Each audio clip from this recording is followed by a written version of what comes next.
kubaramutsa mwese aho muherereye abo twagiye twumva ku migabane yose y'isi.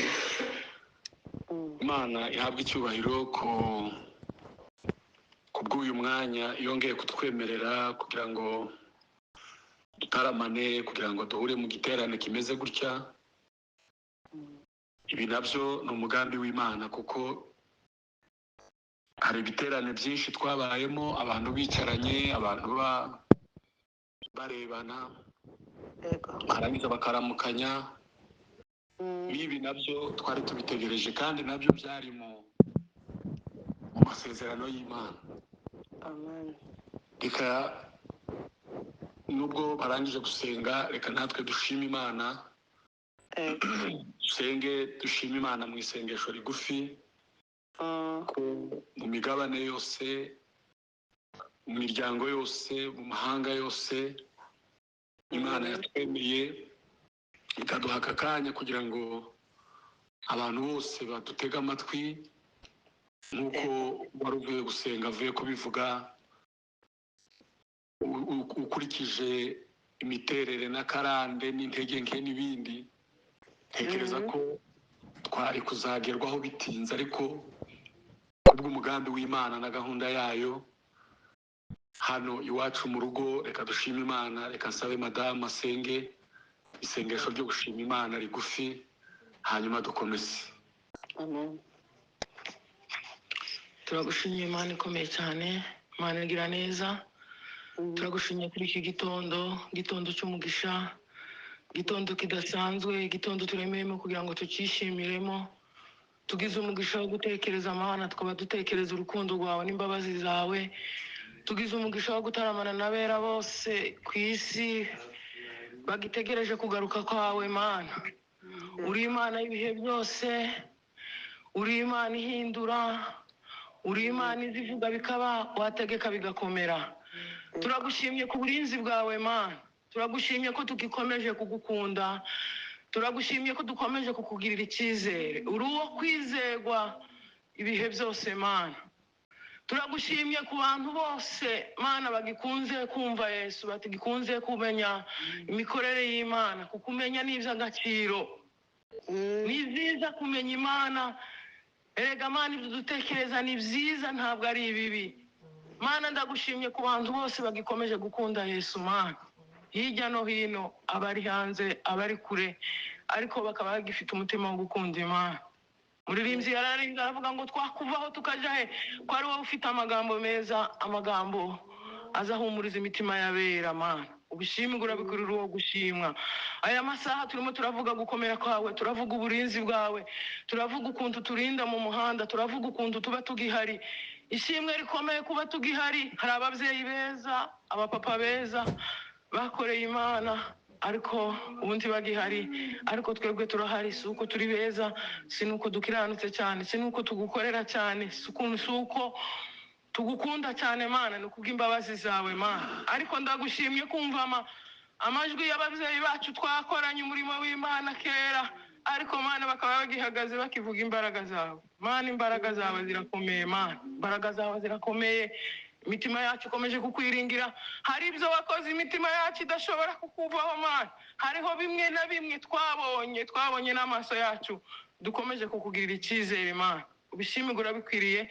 Turagushimye muri iki gitondo ko tugutaramiye. Kuryama ni kimwe, no kuzuka ni ikindi, no kuvuga imbaraga zawe ni ikindi Mana. Ubishimwe urabikwiriye uwo gushimwa. Tukweretse umukozi wawe ugiye kuvuga ijambo ryawe. Ijambo ryawe rirahindura, ijambo ryawe rirarema, ijambo ryawe rigira icyo dukorera, rigira icyo rikora mu mitima yacu Mana. Uduhe kukumenya no kugusobanukirwa. Sabye nizeye kuko uri Imana izayumva kandi igakiranuka muri byose. Ku bwa Yesu umwami wacu urakoze. Amen. Amen. Amen. Haleluya, haleluya, haleluya. Hallelujah. Abo twari kumwe ejo, ngira ngo turacyabizirikana, turabyibuka ko dukomeje n'insanganyamatsiko yacu yongera kutwibutsa kugaruka kwa Yesu, kugaruka kwa Kristo. Isa nkaho ariyo nyigisho ya nyuma abantu bari kuzabwiriza nyuma ariko kubera ko tutazi igihe, tutazi, ariko ni inyigisho igomba kugarukwaho kenshi, kuko niyo chapitre ya nyuma isigaye. Izindi zose zarabaye, izindi zarakozwe, izindi twarazibonye. Isigaye ni iyi ngiyi tutarafatisha neza, tutarakandagiramo ngo tuyumve. Yesu yagarutse wenda ngo tuvuge ngo ibyo twavugaga, ariko reka tubanze dusome ijambo ry'Imana. Ndashaka ko dusoma ijambo mu gitabo cy'ibyahishuriwe Yohana kugira ngo bituyobore tubashe kugenda twumva ijambo ry'Imana icyo ritubwira. N'ibyanditswe byinshi, abahanuzi benshi ibyo bagiye bavuga. Ibice ni 22 cyangwa se 22, biterwa n'inyito y'akarere nyine uko abantu babyumva. Reka dusome iki gice cya 22. Ibyo Yohana yerekwaga ni ibice byinshi yagiye yerekwa ibihe bya nyuma. Umurongo wa mbere uravuga ngo anyereka uruzi rw'amazi y'ubugingo rubonerana nk'isarabwayi ruva ku ntebe y'Imana n'umwana w'intama, rutembera mu nzira nyabagendwa hagati. Hakurya no hakuno y'urwo ruzi hariho igiti cy'ubugingo cyera imbuto z'ubugingo z'uburyo 12, cyera imbuto z'uburyo bumwe uko ukwezi gutashye. Ibibabi byacyo byari ibyo gukiza amahanga. Nta muvumo uzabaho ukundi, ahubwo intebe y'Imana n'umwana w'intama izaba muri urwo rurembo, kandi imbata zayo zizayikorera. Zizabona mu maso hayo, izina ryayo ryanditswe mu ruhanga rwazo. Nta joro rizabaho ukundi, kandi ntibazagombera kuvirwa n'itabaza cyangwa kuvirwa n'izuba, kuko umwami Imana azabavira, kandi bazahora ku ngoma iteka ryose. Arambwira ati, ayo magambo nayo kwizerwa n'ay'ukuri, kandi umwami Imana itegeka imyuka y'abahanuzi yatumye marayika wayo kwereka imbata zayo ibikwiriye kubaho vuba. Kandi dore ndaza vuba. Hahirwa uwitondera amagambo y'ubuhanuzi bw'iki gitabo. Jewe Yohana numvise ibyo kandi ndabireba, maze kubyumva no kubireba nikubita hasi imbere y'ibirenge bya marayika wabinyeretse kugira ngo muramye. Ariko arambwira ati, reka ndimbata mugenzi wawe, kandi ndi mugenzi wa bene so b'abahanuzi n'uwabitondera amagambo y'iki gitabo. Imana abariyuramya. Kandi arambwira ati, amagambo y'ubuhanuzi bw'iki gitabo ntuyazigame ngo uyagire ubwiru, kuko igihe kiri bugufi. Ukiranirwa agumye akiranirwe, uwanduye mu mutima agumye yandure, umukiranutsi agumye gukiranuka, uwera agumye yezwe. Dore ndaza vuba, nzanye ingororano kugira ngo ngororere umuntu wese ibikwiriye ibyo yakoze. Ndi Alufa na Omega, uwa mbere n'uwa nyuma, itangiriro n'iherezo. Hahirwa abamesa ibishura byabo kugira ngo bemererwe kwegera cya giti cy'ubugingo, kandi banyure mu marembo binjire muri rwa rurembo. Hanze hazaba imbwa n'abarozi n'abasambanyi n'abicanyi n'abasenga ibishushanyo n'umuntu wese ukunda kubeshya akabikora. Jewe Yesu ntumye marayika wanjye guhamiriza mwebwe ibyo ku matorero. Ni njye gishyitsi cya Dawidi n'umwuzukuruza we, kandi ni njye nyenyeri yaka yo mu ruturuturu. Amen.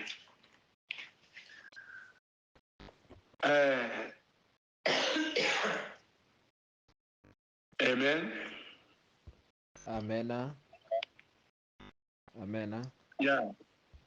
Turakomeje rero n'insanganyamatsiko yacu nk'uko twavugaga twataramiyeho ejo n'uyu munsi ndagira ngo ngire ibindi bikeya nongeraho hanyuma tubone uko dusenga Imana twinginga Imana kuduha kuba maso dutegura imitima yacu kuyikubura tuyikorera isuku kugira ngo tubashe kumva cyangwa se kwinjira mu buzima bwo kwitegura Yesu Kristo mu bihe bikomeye nk'ibi turimo.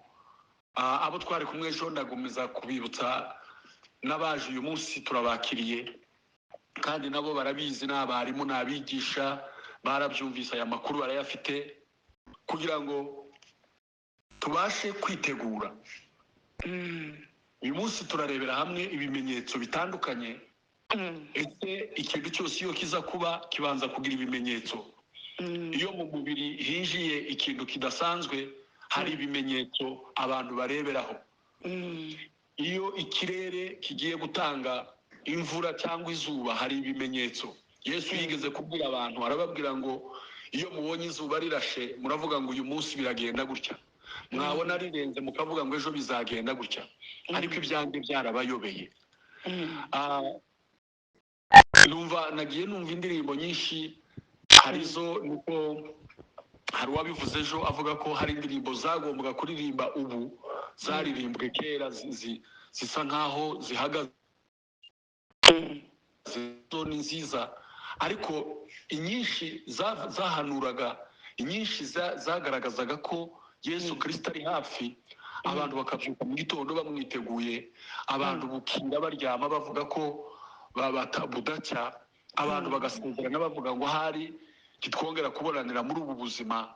Hari abagabo benshi bagiye bavuga buriya bwari ubutumwa bwo kugira ngo abantu bakizwe, ariko kandi binjire muri tike, bakatishe tike kugira ngo Yesu avuge ngo araza vuba. Hari igihe twebwe iyi mvugo tuyumva tukagira ngo none vuba ya Yesu irangana n'iyacu. Ntabwo bingana, kuko Yesu we ngo imyaka 1000 ni nk'umwaka umwe cyangwa se ni nk'umunsi umwe, ni isaha, ni amasegonda. We yaza tureba akabona imyaka yacu ni mikeya, imyaka yacu ni migufi, akavuga ati ko ndabareba ndaje vuba, ejo mu gitondo mbagezeho. Haleluya. Ndabatunguye ko ndabona musa nkaho mwebwe mwarambije mukagira ngo ubwo mufite imyaka 50 100 mukagira ngo ni myinshi, ariko ndaje vuba. Rero ntaragera kuri ibi, hari indirimbo zimwe nagiye numva zigenda zivuga kugaruka kwa Kristo, ariko wenda ntaririmba zose ngo nzirangize kuko umwanya waba mutoya. Nuko uzibibutsa gusa namwe benshi baraziririmbye mu makorari, abandi baziririmbye mu biterane. Zagendaga zidukangura.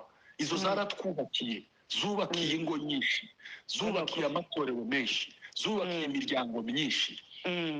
Ejo narabivuze nti muri iki gihe cyacu iyo uvuze kugaruka kwa Kristo, abantu benshi kugira ngo none ubabwiye ibintu biteye ubwoba, ubabwiye ibintu bigiye kubakanga.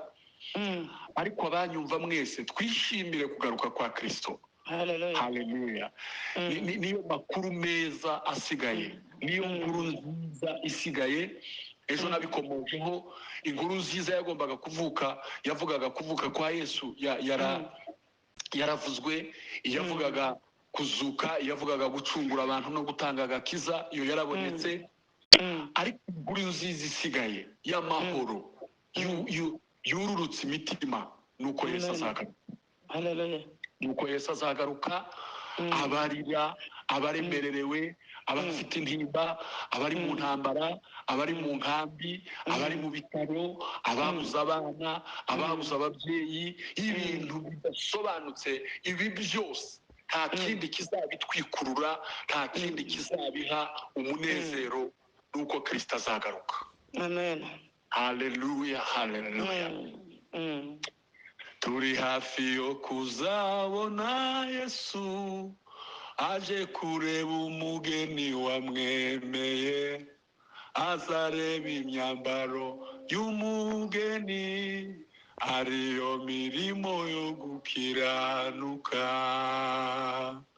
mugeni wa Yesu witegure, ari hafi yo kuza kutujyana mu byicaro byiza byo mu ijuru, yateguriye abamwizera bose. Iyo umugeni amaze kwemera umukwe, abazi ko ari we bazabana iteka, akamenya ko asize se na nyina, akabana n'umugeni w'iteka ryose. Mugeni wa Yesu witegure, ari hafi yo kuza kutujyana mu byicaro byiza byo mu ijuru, yateguriye abamwizera bose. Buzaba ari ubukwe buruta ubwo mu isi, kuko buzatahwa n'abamarayika, nabo bazaba bafite amatsiko yo kureba uwo mugeni wa Yesu. Mugeni wa Yesu witegure, ari hafi yo kuza kutujyana mu byicaro byiza byo mu ijuru, yateguriye abamwizera bose. Haleluya, haleluya. Amen, amen. Haleluya, haleluya. Hallelujah. Ngira ngo aya makuru yatuma umuntu uri mu kazi yishima cyane, kuko hari umuririmbyi wavuze ngo ninangoja sana Bwana Yesu kama zamu angojavyo asubuhi. Amen. Uko abarinzi bategereje igitondo, niko abacuruzi bategereje ko umunsi umwe bazaruhuka uwo musaraba. Yewe data we, haleluya, haleluya, Amen, haleluya, amen. haleluya, haleluya. Amen. Reka mvuge kuri Yohana gatoya ibyanditswe, ndagenda mvuga ibindi byanditswe, wenda simbivuga byose, urumva ni byinshi, ni byinshi. Ibimenyetso byo kuza k'umukiza byaramaze gukwira isi yose, ibisigaye n'isaha cyangwa umunsi umwami wacu Yesu azazira. Haleluya, haleluya. Amen. Muragenda mwihangana gutangira indirimbo nkayikikiza, wenda kugira ngo tubashe kubisaranganya byose. Abababaye bose, abafite intimba, reka mbanze mvuge kuri iki gitabo cya Yohana, cy'ibyahishuriwe Yohana, hanyuma ngaruke ku bimenyetso, tuze gusenga Imana. Kandi iki gitaramo nacyumvisemo amashimwe akomeye, turimo turashima Imana ko yazuye umukozi wayo, tukizera kandi ko n'abandi izabakura muri uriya mugozi w'akarengane, tukizera ko Imana izabagirira neza, izabamurikishiriza mu izuba ryo gukiranuka kwayo. Njyewe nakurikiye amakuru y'uriya mugabo, sinakurikiye cyane uko yafunguwe, ariko nakurikiye ibintu yavuze agisohoka. Murabizi ko abanyamakuru bahita babaza umuntu, wabyumvaga gute, wari umezeho gute, wari ubayeho gute. Mbega mwitegereze, sanga uriya mugabo ntabwo ari we, ahubwo ni imirimo ahetse, ni umutwaro ahetse, ni iyerekwa, niryo riri kurwanywa. Ubundi kandi mu buzima rega twese nta muntu ubaho, umuntu usi igihagararo, umuntu usi inzobe, umuntu usi ukwirabura, si igikara, umuntu usi ukubyibuha, umuntu usi amashuri menshi, si amafaranga menshi, umuntu niyerekwa rimubamo. Amen. Rero Imana yafashije uriya mukozi wayo akava kuriya kuzimu, kugira ngo akomeze umugambi w'Imana uri ku buzima bwe. Tuyihaye icyubahiro. Haleluya, haleluya. Imana ihabwa icyubahiro, kuko ni Imana ishyira ikuzimu igakurayo. Kandi turabizi ko pastor w'Kinshasa ejo yatubwiye abantu bafunze imibare ni myinshi cyane, abantu b'inzirakarengane, hari n'abandi baraye bapfuye bazira akarengane, n'abandi benshi. Ariko ibyo byose igitondo kimwe ngo tuzavuga ngo warupfuwe, urubori rwawe rurihe. Haleluya, Amen. haleluya. Amen. Haleluya, haleluya. Amen, amen. Haleluya, haleluya. Asante Yesu. Tufikapo mbinguni itakuwa furaha, malaika wakimba, pia nasi tukimba. Itakuwa furaha kuona Bwana Yesu. Tufikapo mbinguni itakuwa furaha, malaika wakimba, pia nasi tukimba. Itakuwa furaha kuona Bwana Yesu. Tujitayarisheni tukingoja Mwokozi, tujitayarisheni atukute tayari. Ni huzuni kwa wote watakaobakia ulimwenguni humo, siku Bwana arudipo. Tujitayarisheni tukingoja Mwokozi, tujitayarisheni atukute tayari. Ni huzuni kwa wote watakaobakia ulimwenguni humo, siku Bwana arudipo. Haleluya, haleluya. Amen, amen. Yohana yeretswe ibintu byinshi, yeretswe ibintu bikomeye. Ariko igitabo cya Yohana kubagerageza kubisosengura no kubyiga, bavuga ko igitabo cy'ibyahishuriwe Yohana kigabanyijemo ibice bitatu. Hari igice cy'ibyo yabonaga byabayeho mbere, hari igice cy'ibyo yabonaga mu matorero yo muri Aziya, hakaba n'ikindi gice aricyo cya nyuma cy'ibyo yabonaga bitaraba. Ni ukuvuga igice cy'ibyabaye yari arimo asobanurira abantu, ababwira amakuru y'ibyabaye, ariko noneho yibanda cyane ku matorero 7 ayo yari arimo abwira ibirimo gukorwa, irimo kuyakorwamo. Buri torero ryashushanyaga itorero ry'iki gihe, ayo yitaga amatorero ya Pergamo, Efeso, Tuatira n'ayandi. Ayo afite ibisobanuro, abarimu bari hano barabizi, iyo babyinjiyemo barabidusobanurira tukabyumva.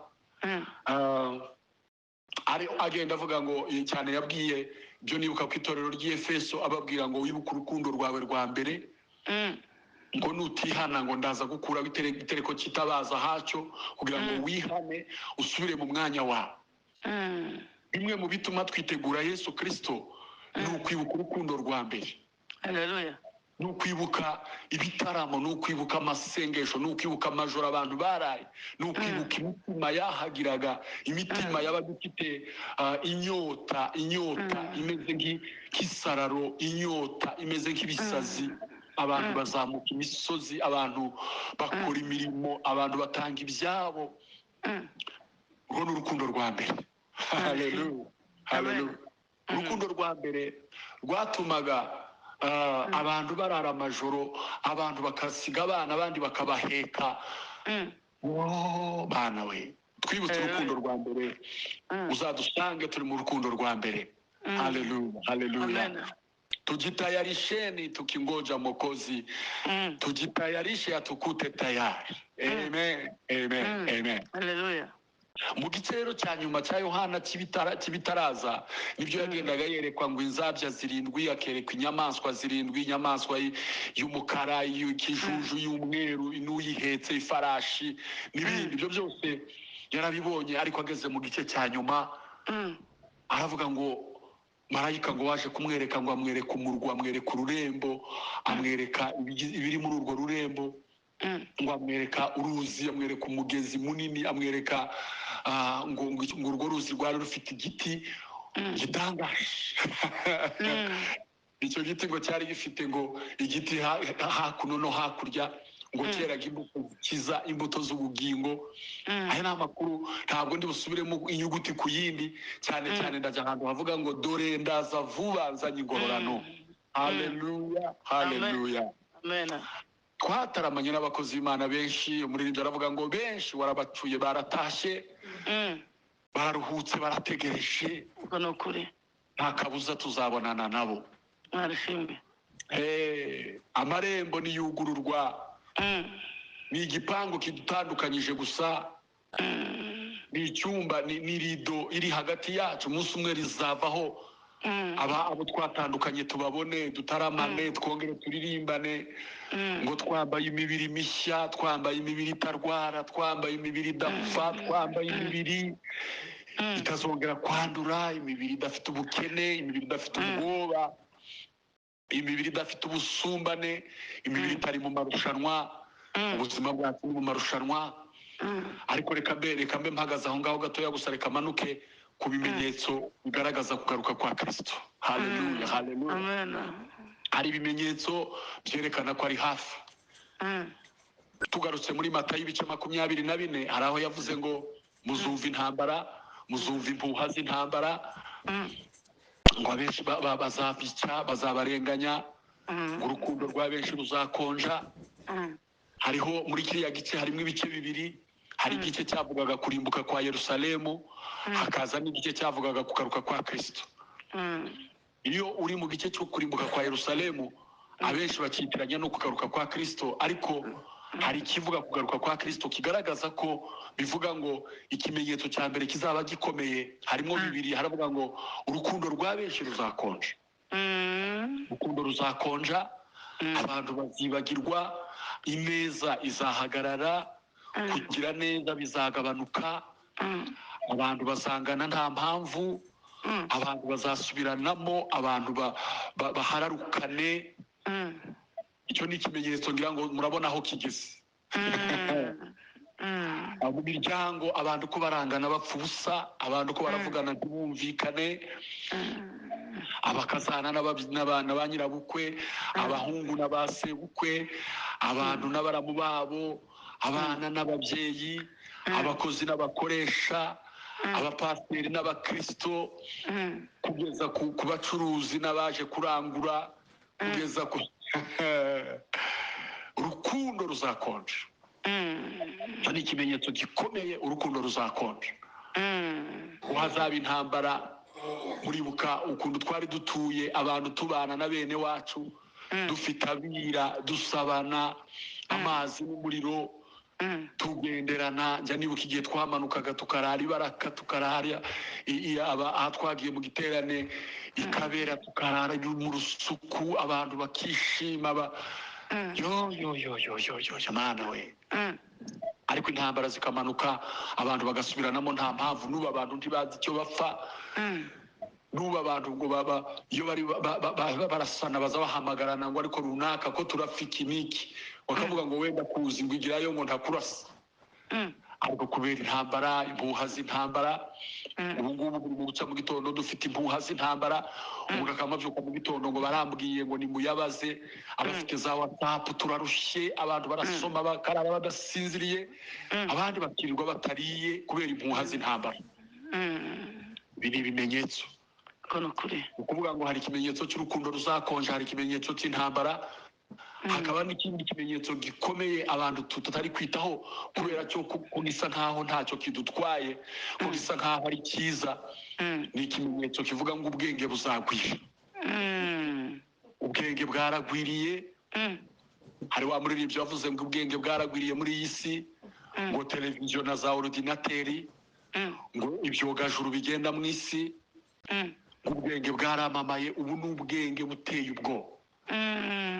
Ubu noneho abantu sinshobora kubisobanura, benshi barabizi, ngira ngo abari mu bihugu byateye imbere kuturusha. Hano mu Rwanda natwe ni umuvuduko w'iterambere. Amakuru, umuntu aratakaza telefone bakamubwira bati wowe ejo wavuganye nani, bakamubwira bati wowe duhe nimero yayo, we ugende wiryamire. Barazifata mu kanya, umuntu wari uyifite bakamuvumbura munsi y'umwobo, bakamuvumbura munsi y'igiti. Umuntu uraza ukavuga gusa ngo duhe nimero yawe, umuntu bakamubwira ngo duhe nimero y'irangamuntu, amakuru yose barayafite.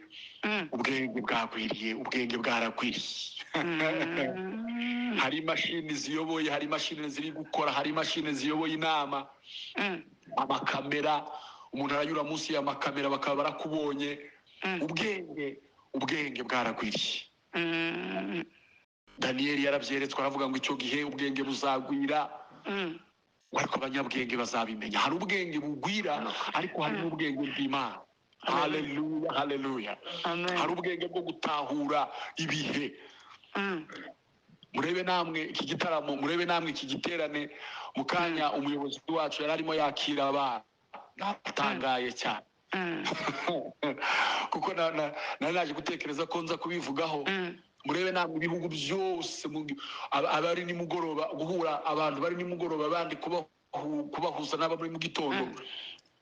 Ngira ngo wabivuga mu mvugo yo mu cyaro y'iwacu kera, wavuga ko ari urushiko. Ni urushiko, mugarashika abantu akabahamagara bakitaba abantu bakavuga mu yandi magambo twe twari tutaramenya ibyo ari byo. Rwari urushiko, kwari kujya gushika umuntu ngo bamuhamagara akitaba, uwari uryamye akabyuka, uwari maso ngo akumva baramuhamagaye. Ubu bwenge buragaragaza ko Kristo ari hafi. Haleluya. Ikintu kimwe gisigaye gusa isi ikirimo irwana nacyo kugira ngo icyegeranye n'icyo guhuza abantu, isoko rimwe, ifaranga rimwe, idini rimwe. Nibyo hari umugabo numvise ejo bundi arimo abibwiriza, ngira ngo n'uwo muri Kenya cyangwa Tanzania, avuga ngo ibyari bigiye guhuza idini rimwe ngo icyabibujije n'ejo bundi ni intambara ya Israel na Hamas. Intambara ya Israel na Palestina niyo yabaye nk'aho ibigabanyije gatoya, ariko ubu ibintu byose ko biregerana, ifaranga rimwe, idini rimwe, ubuyobozi bumwe, isoko rimwe, marishe kome. Twayumvise tukiri abana batoya, abakuru batubwira amakuru bakatubwira ngo igihe kimwe ngo hazaba isoko rimwe, mu gihe kimwe abantu uzaba uvugana n'umuntu mutari kumwe. Ngibi rero byageze, ibi byaje, ni matayarisho ya kuja kwake Bwana Mwokozi Yesu Kristo. Haleluya, haleluya, amen, amen, amen. Yohana rero umugarutseho mu cyanditswe yavuze ngo dore ndaza vuba nzanye ingororano. Haleluya. Ariko kandi marayika wavuganaga na Yohana ngo Yohana mwikubita imbere ngo areka muramye, marayika ngo aramubwira ngo windamya, ngo ndimbata mugenzi wawe, ahubwo uramye Imana, ahubwo ndashaka kukumenyesha ko Yesu Kristo ari hafi. Ngo hahirwa abamesa ibishura bya, hahirwa biteguye bakoze Imana. Mureke dukora akazi, duhinge, tworore, turwanye inzara, turwanye ubukene, twivuze. Ariko ibi byose hari igitondo umunsi umwe bizarangira. Mbona berabazamurwa bavanywe muri iyi si, bagendaga baririmba bafite umunezero. Mbona berabazamurwa bavanywe muri iyi si, bagendaga baririmba bafite umunezero. Teza amatwi ngo numve ibyo, numva bera bavuga bati baturabeho wasiwe, baturabeho wasiwe, baturabeho wasiwe, baturabeho wasiwe. Haleluya, haleluya, haleluya, amen. Gana ku musozo, reka mbabwire ngo iyo bavuze isi ntago baba bavuze imisozi, ntago baba bavuze ubutaka, ntago baba bavuze, kuko imisozi ni ubutaka nyine buri aho gusa, dutegereje ko nayo izahinduka. Ariko isi itugoye uyu munsi nicyo bita systeme, ni imikorere, ni imikorere y'isi y'umwijima iturwanya kugira ngo idukure mu isi y'umucyo, isi y'ubugome, isi y'imikorere ya Satani.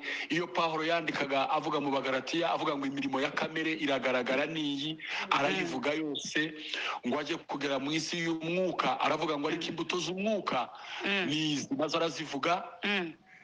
Ni ukuvuga ngo abantu dukoreshwa n'isi zibiri zitandukanye.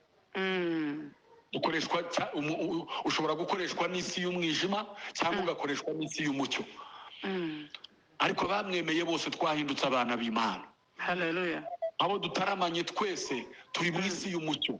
mureke twihangane, isi y'umwijima irimo kudukurura, aho umwanditsi avuga ngo uwezwa ntagumye yezwe, uwandura ntagumye yandure, ukiranirwa ntagumye akiranirwe. Icyo Yesu aje gukora, aje guhembera umuntu wese ibyo yakoze. Mu kugana ku musozo kw'iri somo twize iminsi 2 tukarivugaho gatoya, abarimu bacu bari hano nagiye numva benshi amazina, abashumba bacu batuyoboye kera, iyo batubwira iki gitabo cyitwa Apocalypse, kugaruka, bakiga igihe kinini. Ni igitabo gifite amasomo menshi, gifite ibice byinshi cyane, ndetse kuba wenda ashobora kuba ntari kubivuga neza bo nguko babitwigisha nuko babivuga, ariko reka babwire ngo icyangombwa Yesu araje apase isi, ayikuremo imikunjo, ayishyire ku muraba. Haleluya. Ibimenyetso byo kugaruka kwa Kristo mu mvugo y'iwacu ya kera y'abahinzi, ibimenyetso byatuza agashara, byamaze gutura agashara, bigiye kwera. Yesu araje, Yesu araje. Amen. Hahirwa ufite isezerano, ry'Imana ihoraho, hahirwa uwatorewe ubukwe bw'umwana w'intama. Amen. Hahirwa ufite isezerano, ry'Imana ihoraho, hahirwa uwatorewe ubukwe bw'umwana w'intama. Haleluya, haleluya, oh haleluya. Jina la Bwana libarikiwe, jina la Bwana libarikiwe. Amen. Haleluya, haleluya, haleluya, haleluya, haleluya, Hallelujah. haleluya, haleluya. Wihangane bakundwa mutaluhe, wihangane bakundwa mutaluhe, turi hafi yo kumara ulugezi, tugende yabire bihembo. Turi hafi yo kumara ulugezi, tugende yabire bihembo. Haleluya, jina la Bwana libarikiwe. Haleluya. Ntabwo nibanze cyane kukubwira abantu wenda abatiteguye, abatari maso uko bizagenda. Reka mbareke nabo bazabyireberaho. Bamwe ngo bazarira bavuga ngo twavugaga mu izina ryawe, ngo twari abakozi b'Imana, ngo twahanuraga mu izina ryawe, ngo none bigenze gute? Ariko uyu mwanya imata yarisho, twitegure, tumese ibishura, duce bugufi, dusaba Imana imbabazi, tureke imirurumba, tureke kamere, tureke isi y'umwijima. Oh, haleluya, haleluya. Amen. Bwana unilinganishe na ulimi usafishe. Amen. Nami nikaimbe huko, nipe vazi la rohoni. Haleluya. Safi sana la kitani lifahalo asubuhi hiyo. Bakozi b'Imana, ndabashimira iyi minsi 2 tubanye. Dukomeze dutaramira Imana aho turi hose, waba uri ku murongo, waba utari ku murongo, waba uri mu rusengero, waba utari mu rusengero, waba uri mu nzira.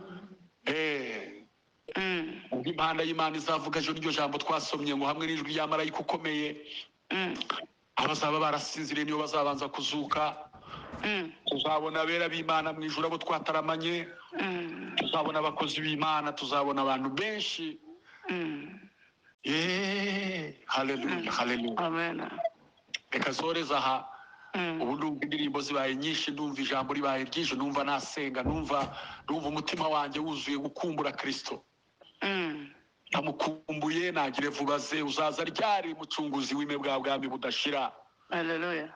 Abapfiriye muri we bazabanza kuzuka, ngo abisi babagurano azaza babature, Alishimwe. ngo azaca intambara zishire. Haleluya. Wahindura ibi byose kuba bishya.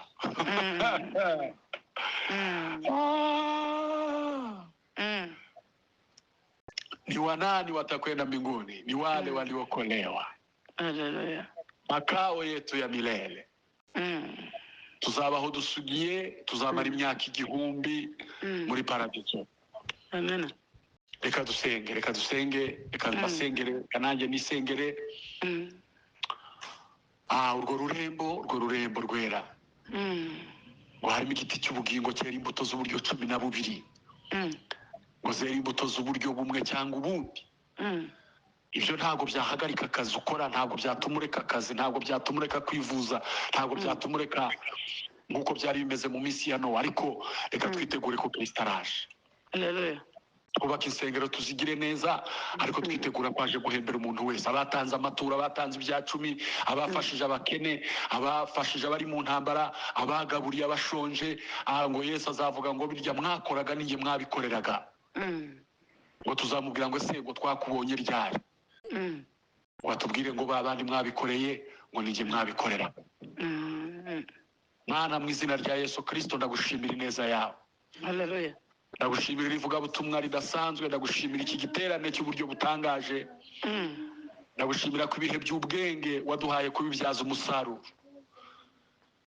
Ndagushimira ko ubwenge bwungutse bwabaye bwinshi, bwatumye natwe tubonana, abari muri Amerika bagatamana n'abari Nyamata, abari Nyamata bagatamana n'abari Kinshasa na Afrika y'Epfo, Canada, Uvira, i Burundi, Kampala, Nairobi, abantu bose mwami, Australia, Swede twahumvaga abamisiyoneri bazanye ubutumwa na Norvege. Uyu munsi hicaye abahungu bacu n'abakobwa bacu abo twataramanye, nibo bamisiyoneri basimbuye abamisiyoneri ba kera. Ibi byose hari umunsi tuzatarama uri muhemba abandi ibyo bakoze. Haleluya. Ugirire neza, uturinde icyaha n'igisa nacyo, uturinde indwara z'ibyorezo byo mu mutima byatumye abantu bibagirwa Imana bagatakaza, abantu bakaba bagarukiye amafaranga azasaza, bakagarukira amadolari azamuka ku umunsi ku wundi, adahagarara hamwe. Tukaba twanejejwe n'ibintu bisaza bizamura ibiciro ku munsi. Ariko reka twambare Kristo, niwe mwambaro mwiza. Uko yari ari ejo n'uyu munsi niko ari, kandi niko azahora iteka ryose. Amen. Imana ibahe umugisha rero.